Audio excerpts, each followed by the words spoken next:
दोस्तों, आज की वीडियो कांग्रेस प्रवक्ता आलोक शर्मा बनाम बीजेपी प्रवक्ता गुरु प्रकाश पासवान होने वाली है, जिसमें बीजेपी प्रवक्ता दलाली करने लगता है। फिर आलोक शर्मा ने जो धोना शुरू किया उसे देखकर आप भी ताली बजाने लगोगे। चलिए आपको आगे का वीडियो दिखाते हैं। ये टीवी वाले भाई पिक्चर चालू करो बे। क्यों रोड शो निकाल रहे हैं प्रधानमंत्री? देश भर में घूम घूम के, गुजरात हो गया, बंगाल हो गया, अब बिहार में निकाल रहे हैं। चलो भाई देखो अब मैं क्या करता हूँ। एक नेता का काम क्या होता है? एक नेता का काम होता है संवाद करना, अपने लोगों के बीच में रहना। उनकी लोकप्रियता का कारण क्या है? आखिर क्या कारण है कि लगातार तीसरी बार आम चुनावों में इतनी बड़ी संख्या में हमें भारत के लोगों का आशीर्वाद और जनादेश प्राप्त हुआ है? लोगों से संवाद कर रहे हैं, लोगों से बातचीत कर रहे हैं, लोगों का अपार प्रेम, अपार स्नेह और अपार आशीर्वाद हम लोगों को मिल रहा है, इसलिए उनके बीच में जा रहे हैं। मुझे नहीं लगता है कि इसके पीछे कोई राजनीतिक निहितार्थ कोई देखने की आवश्यकता है। बिहार में चुनाव है और बिहार में पहली बार, मैं तो बिहार से आता हूं मानक जी, आप जानते हैं, आप बिहार आए कई बार। पटना के एयरपोर्ट की क्या स्थिति हुआ करती थी, आज पटना का एयरपोर्ट, और मैं आपके शो के माध्यम से, आपका शो पूरे देश में नहीं पूरे दुनिया में देखा जाता है। पूरे दुनिया में जितने पटना बिहार के लोग रहते हैं उनके लिए आज गर्व का दिन है।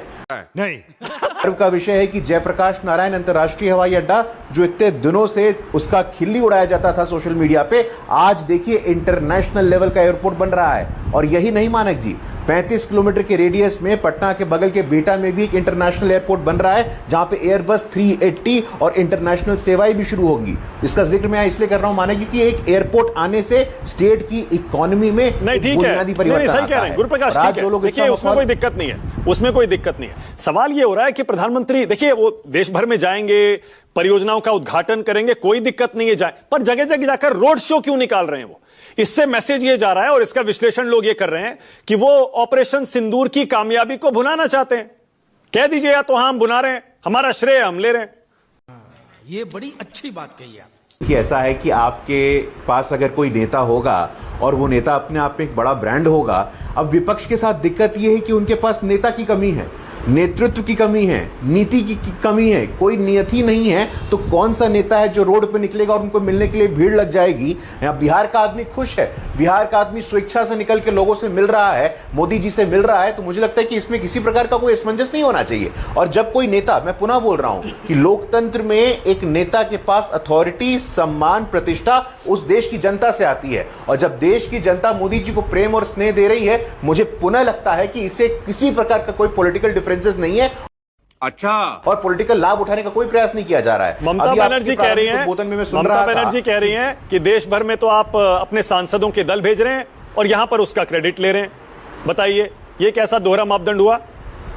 अरे मानक जी देखिए, ऐसा है कि मैं दोबारा बोलूंगा आपके शो पे, इस क्रेडिट ले लेंगे, क्रेडिट की लड़ाई है। आप मतलब देश की जनता को, 140 करोड़ लोगों को इतनी सरलता से लेते हैं क्या? आपको लगता है कि हम लोग कुछ बोल देंगे और वो मान जाएंगे? ऐसा नहीं है। 140 करोड़ लोग बहुत ही एक मेजर्ड तरीके से वो नापते हैं, तौलते हैं, तब अपना आशीर्वाद किसी को देते हैं। क्या कारण है कि 14, 19, 24 में इतनी अपार जनादेश और हमें सीट मिला है? इसका कारण यही है कि लगातार हम संवाद करते हैं, लगातार हम बात करते हैं। और मानक जी मैं बिहार का हूं और मैं पुनः बोल रहा हूं कि बिहार के लिए विशेष दिन है आज। हम लोगों ने जो कहा है, मैं कहता हूं अपने विपक्ष के साथियों के साथ, कांग्रेस के लोगों को, आरजेडी के लोगों को, आप हमारे ट्रैक रिकॉर्ड पे हमसे बहस करिए, आप हमसे साक्षरता पे बहस करिए, आप हमसे बिजली, अच्छा अभी उस पर आ रहा हूं गुरुप्रकाश, एक सेकंड उस पर आ रहा हूं, एक सवाल के आकार पे बहस करिए, उस पर आ रहा हूं, बिहार बहस हमसे इस पे करिए। हां, बिहार पर मैं आ रहा हूं भी। एक सवाल और, आज कांग्रेस पार्टी ने बाकायदा प्रेस कॉन्फ्रेंस में वो बड़े बड़े पोस्टर होर्डिंग भी दिखाए जिसमें प्रधानमंत्री की अपनी तस्वीर है। इससे तो संदेश साफ है, श्रेय लेने की कोशिश हो रही है, मान लीजिए इस बात को। और कांग्रेस कह रही है आप उसका पॉलिटिसाइजेशन कर रहे हैं, आर्म्ड फोर्सेस का पॉलिटिसाइजेशन आप कर रहे हैं। मानक जी दो छोटी सी चीज है। ये वही कांग्रेस पार्टी है जो अपने पार्टी के नेता यूएन में अंडर सेक्रेटरी जनरल रहे, उनके सरकार में विदेश राज्य मंत्री रहे, उनको कॉन्ट्राडिक्ट कर रही है। उनके पार्टी के वरिष्ठ सांसद जब विदेश की धरती में भारत का पक्ष रख रहे हैं, ये आपके दर्शकों को समझना चाहिए, वो वहां पे जो भारत का पक्ष रख रहे हैं, तो उस भारत के पक्ष को कॉन्ट्राडिक्ट करने के लिए पूरी की पूरी कांग्रेस की मीडिया डिपार्टमेंट लग गई है। वो क्या पवन खेरा जी हो और कौन तमाम लोगों, अपने ही पार्टी के वरिष्ठ सांसद को भारत के खिलाफ का स्टैंड कॉन्ट्राडिक्ट कर रहे हैं। ये आपके लोगों को समझना चाहिए। इसीलिए मुझे लगता है कि मानक जी लगातार ऑपरेशन सिंदूर हो, और क्रेडिट लेने की क्या बात होती है मानक जी, 1971 के बाद भूल गए हैं, डीके बरुआ का बयान हम भूल जाएं, वरिष्ठ केसी त्यागी जी यहां बैठे आपको याद दिला देंगे, India is Indira, Indira is India, इस प्रकार की बात करने वाले। और 1971 के लड़ाई और बिहार के बीच में एक छोटी सी बात, 10 सेकंड की बात है, 10 सेकंड की बात है, 71 की लड़ाई का श्रेय आप इंदिरा गांधी को देते हैं। मैं उनसे पूछना चाहता हूं, उस समय बिहार का एक दलित समाज का व्यक्ति बाबू जगजीवन राम केंद्र में रक्षा मंत्री था, उनको श्रेय क्यों नहीं दिया आपने? तो श्रेय की लड़ाई में इतने भी अंधे मत हो जाइए कि अपने ही पार्टी के बाबू जगजीवन राम को भूल जाइए, कभी शशि थरूर को भूल जाइए और देश के इंटरेस्ट को भूल जाइए। ठीक है, ओके आलोक शर्मा। आलोक जी यहीं से शुरू करिए भाई। शशि थरूर जब ये कह रहे हैं कि अब ये गांधी जी का देश तो है लेकिन अब ये दूसरा गाल आगे नहीं करता, क्यों उसको आप कॉन्ट्राडिक्ट करने के लिए आपकी पार्टी सोशल मीडिया पर लगी हुई है? हम तो कभी भी कॉन्ट्राडिक्ट नहीं करते हैं। कॉन्ट्राडिक्ट तो वो लोग कर रहे हैं जो शशि थरूर को जॉर्ज सोरोस का मित्र बताते थे। ये हुई ना बात। ये वही शशि थरूर है जिनको कहते थे राम और कृष्ण के विरोधी हैं, ये बीजेपी कहती थी। ये सब लोग यही लोग कहते थे, मोदी जी चिल्ला चिल्ला के कहते थे भाइयों बहनों मित्रों 50 करोड़ की गर्लफ्रेंड। अरे भाई किसके लिए कहा था आप बता दीजिए। अब इनका पता नहीं कौन सा वो अपार प्रेम शशि थरूर जी के लिए उमड़ा है। खैर चलो, शशि थरूर जी अच्छा काम कर रहे हैं, वहां पर शशि थरूर जी इनको अच्छे लगते हैं, यहाँ पर कांग्रेस दीमक लगती है इनको कि कांग्रेस देशद्रोही है, लेकिन शशि थरूर बहुत अच्छे हैं वहां पर। मतलब क्या कॉन्ट्राडिक्शन है इनका, बड़ा गजब है भाई। ये कहते हैं कि साहब वो शशि थरूर जो है वो जॉर्ज सोरोस के, इन्हीं के प्रवक्ताओं ने तमाम चैनलों पे जा जाके कहा। मसला है क्या आलोक जी?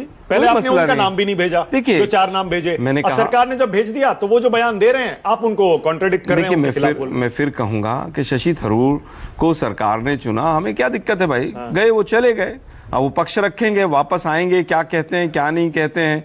अब वो जो एक बीजेपी में तो नहीं जा रहे हैं एक मुझे नहीं पता उनका क्या मत है क्या नहीं है, मैं टिप्पणी नहीं कर सकता हूं। लेकिन निशिकांत दुबे क्या कर रहे हैं वो भी जरा देख लीजिए, वहां बाइट दे रहे हैं। यहाँ पर तो धर्म का कोई मामला ही नहीं है, धर्म का कोई मसला ही नहीं है। 4 दिन पहले यहाँ कुछ स्टेटमेंट दे के गए, वहां कुछ स्टेटमेंट देते हैं, तो कौन कंट्राडिक्ट करता है? अच्छा आलोक जी, पूरा देश देखता है। पर शशि थरूर ने जो कहा उस पर भी अपना रिएक्शन जरूर दीजिएगा। उन्होंने कहा ये पहली बार हम लोग एलओसी के पार जाके और मार के आए हैं। जाहिर है इस पर कांग्रेस पार्टी की सरकार इतने साल रही, आपको तो बुरा लगेगा ही, इसीलिए आप लोग उसको कह रहे हैं कि पहली बार थोड़े गए। फिर उन्होंने आज ये कह दिया गांधी का देश है, अब ये दूसरा गाल आगे नहीं करता। इसका मतलब आप समझ रहे हैं इशारा क्या है? देखिए गांधी का देश तो कहना ही पड़ेगा। अब मोदी का देश कौन कहे जाके वहां? 2002 के दंगों को कौन कहे कि मोदी का देश है, अमित शाह का देश? ये तो गांधी का और नेहरू का ही देश है, और आगे भी गांधी और नेहरू का, पटेल का, सरदार पटेल, मौलाना, इन्हीं का देश रहेगा। ये स्वाभाविक है कि वो ही बोलेंगे जो आज सरकार पूरी तरह से कह रही है जो चीज है, और हम चाहते हैं कि हम पूरी तरह से सरकार के साथ हैं। शशि थरूर जी भी सरकार के साथ हैं, लेकिन सवाल अपनी जगह।